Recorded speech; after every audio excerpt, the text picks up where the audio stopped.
Okay, good afternoon, everyone, and thank you for having me today. And my name is Anatchaya Changjaroen, majoring in International Relations and Public Affairs in Shanghai International Study University. So today I'm gonna present about a study on the course of Thailand Balance Diplomacy.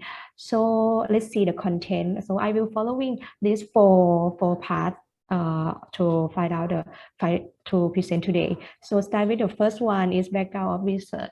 Okay, background of research actually is come from the day that me and my professor argue about the Thailand diplomacy. So he just asked me that why Thailand become the only country in Southeast Asia that have not been colonized before. So as we know, in Asia, there are only three countries that have not been colonized, which are China, Japan, and Thailand. So why Thailand? Thailand as a small country, right? And negotiation ability is not strong among the conflict relationship between the guest power countries. So maintaining balance is the core of Thailand diplomacy for every generation that can help Thailand successful. So how can Thailand maintain a successful on balance diplomacy? This is the one of question that we are going to talk about in the next. So in the next is research question. Okay, research question is as a small country, in order to protect the country independent, right, and carry out its own foreign policy, or what's the core cause of Thailand balance diplomacy? So this is the question of my article. So the next one is methodology. Okay, on this to find out the final result. So I choose two methods that's gonna help me. So the one is documentary analysis.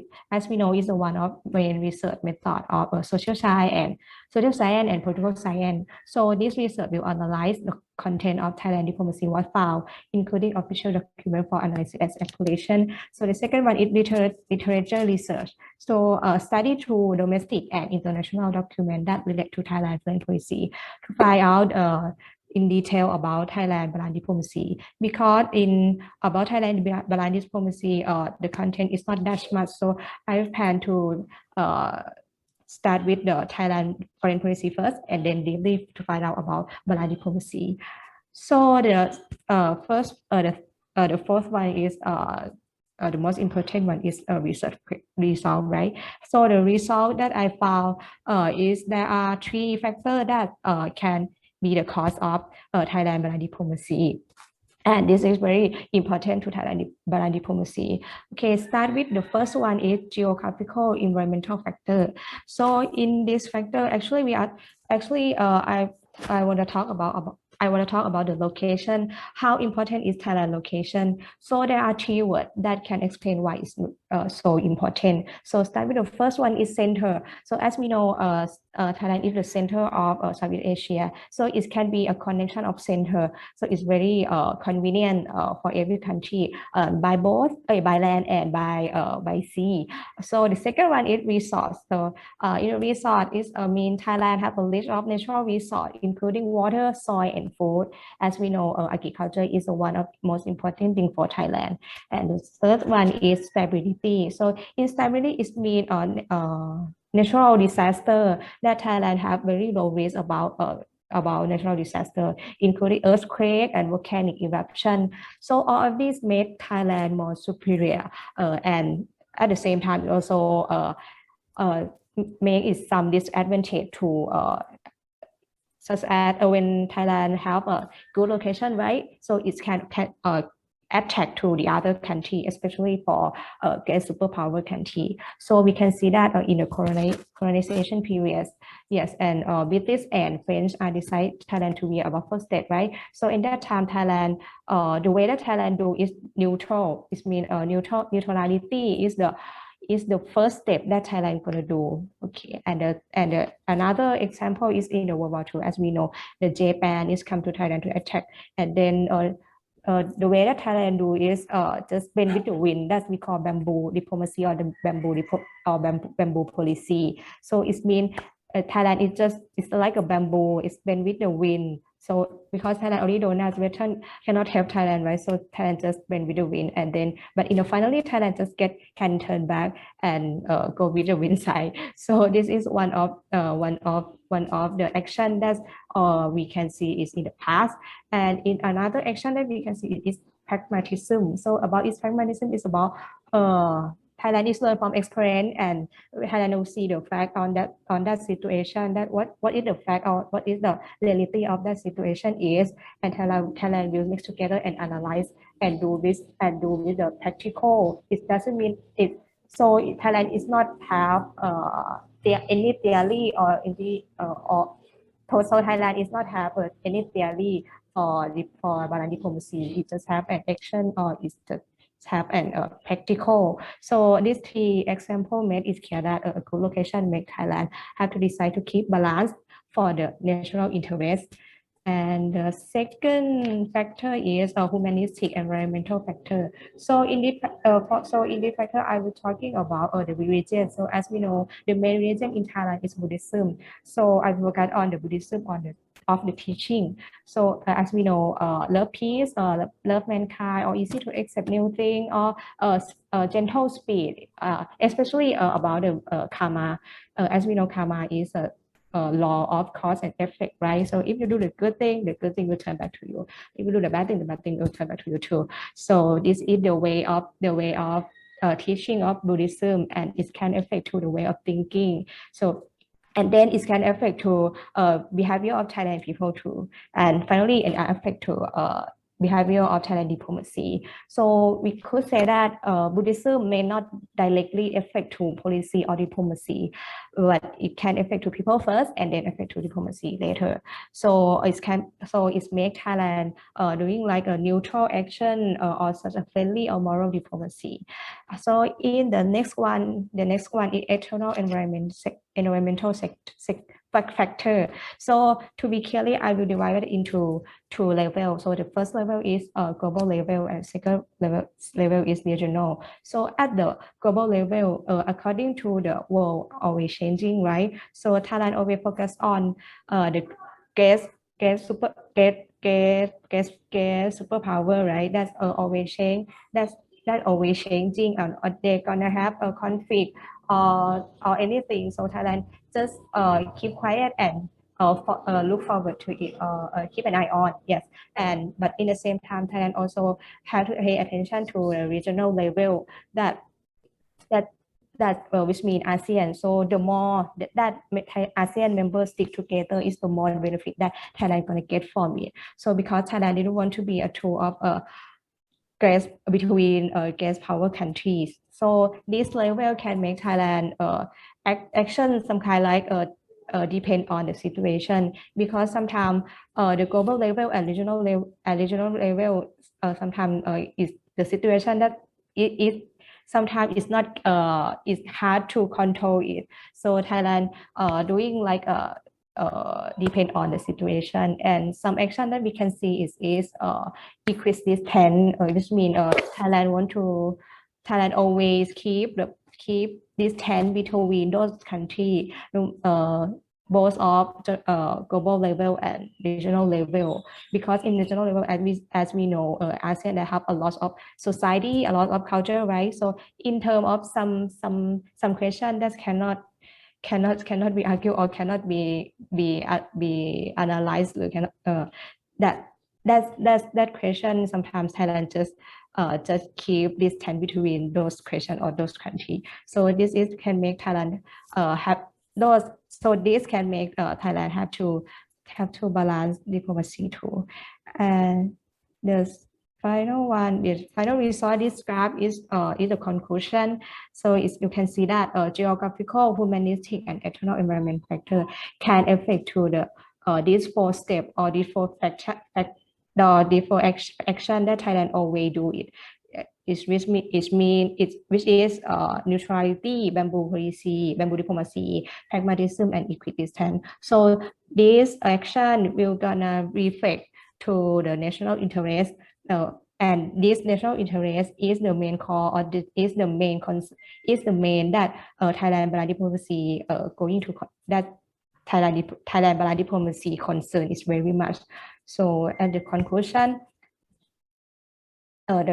down from the analysis of this article is geographical, humanistic, and external environmental factor will affect to will affect the success of Thailand balance diplomacy. This factor will have prompted Thailand to take different diplomacy action, including neutrality, bamboo diplomacy, pragmatism, equidistance. So as a result, Thailand still can remain balanced and achieve the highest interest of the countries. So thank you so much for your attention.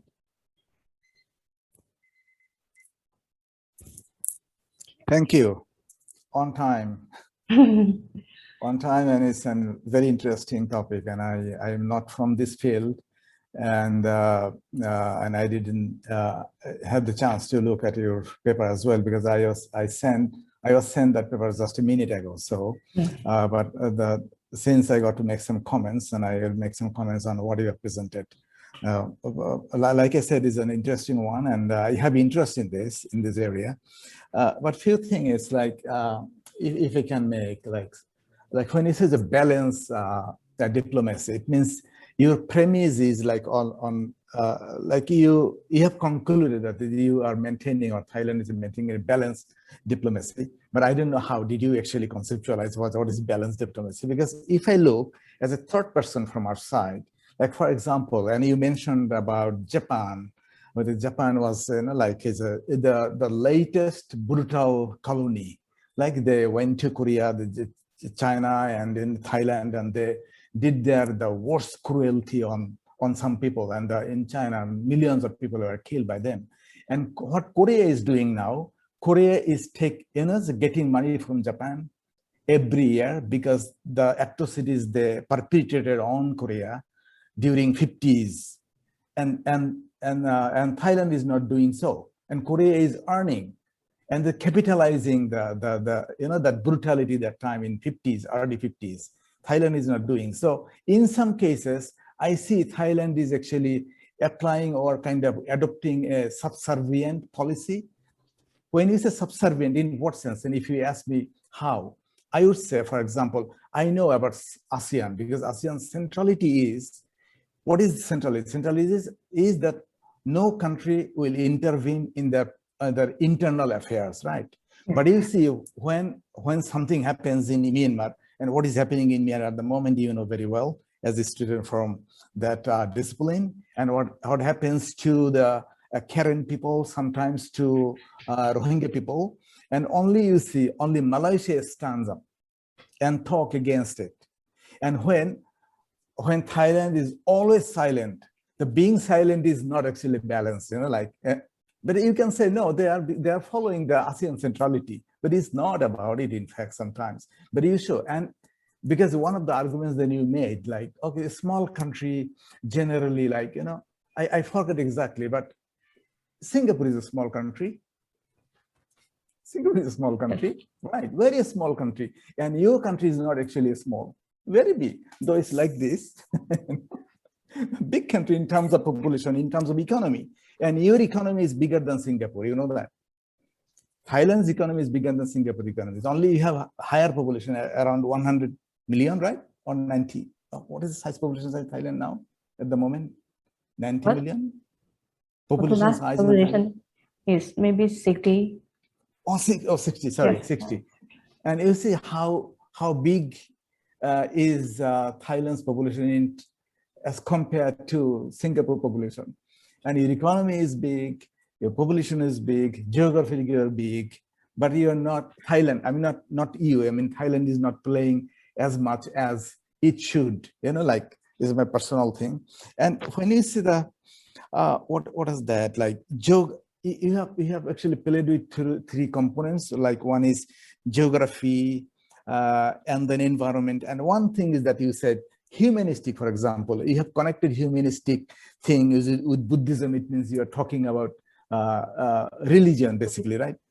Yeah, Buddhism is a peace and like and karma, you say, like, and and Myanmar is more Buddhist than you, in fact.